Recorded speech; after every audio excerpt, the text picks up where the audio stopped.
Hey, salut Johnny! Qu'est-ce que tu fais ici? Ça va bien toi? Bonjour M. Pilon.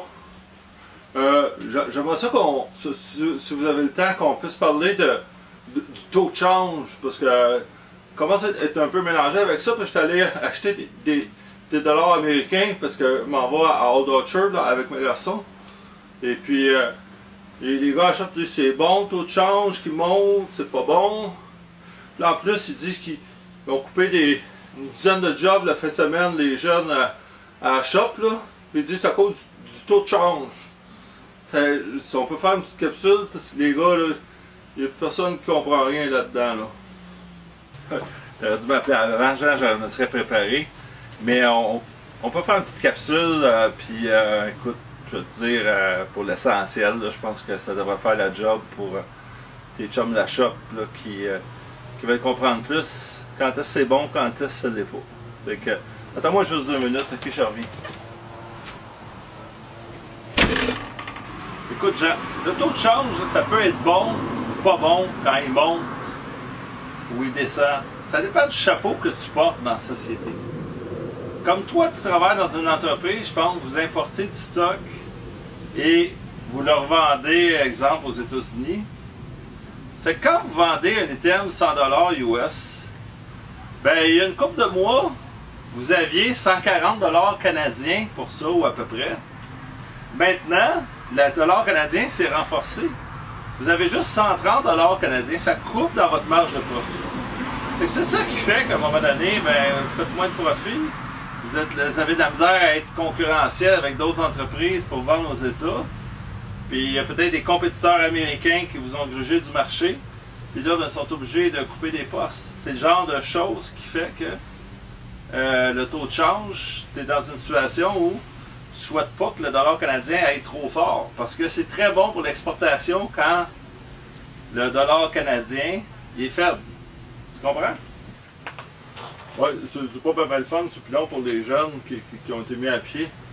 Mais je m'en vais à Wildwood là, avec mes garçons.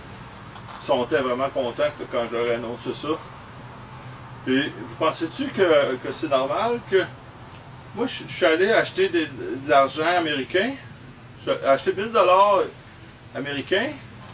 Ça m'a coûté 1300. Mon chum à la shop, il m'a traité de maudit chanceux parce que lui, il est allé une couple de mois. Ça avait coûté 1400 du plomb. Vous pensez-tu que j'ai fait une bonne affaire? Ben oui, Jean, écoute, c'est une excellente nouvelle. Quand le dollar canadien prend du mieux, quelqu'un qui voyage aux États-Unis, ça c'est un chapeau qu'on aime porter quand le dollar canadien prend du mieux.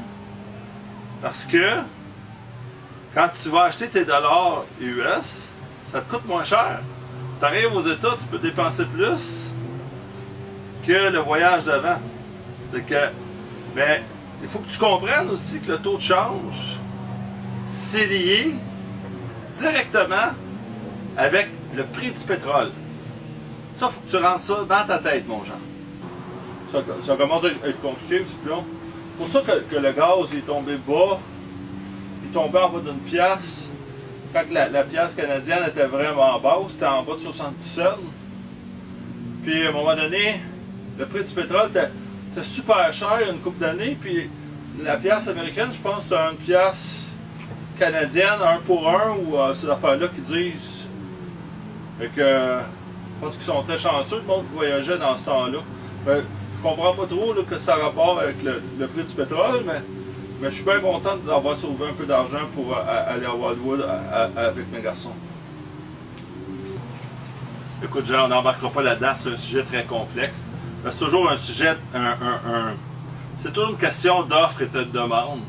Donc, quand le prix du pétrole monte au niveau international, les producteurs dans l'Ouest sont très heureux et la demande pour les billets canadiens est forte.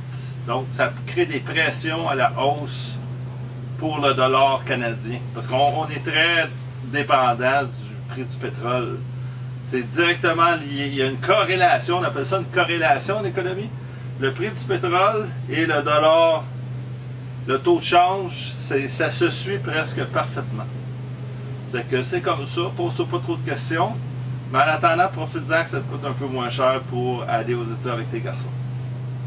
En espérant que cette petite capsule sur le taux de change vous a plu, je vous invite à partager pour quiconque ça pourrait intéresser de comprendre les fluctuations de la devise canadienne versus la devise américaine. C'est Daniel Pilon, CPA, chroniqueur financier, toujours indépendant.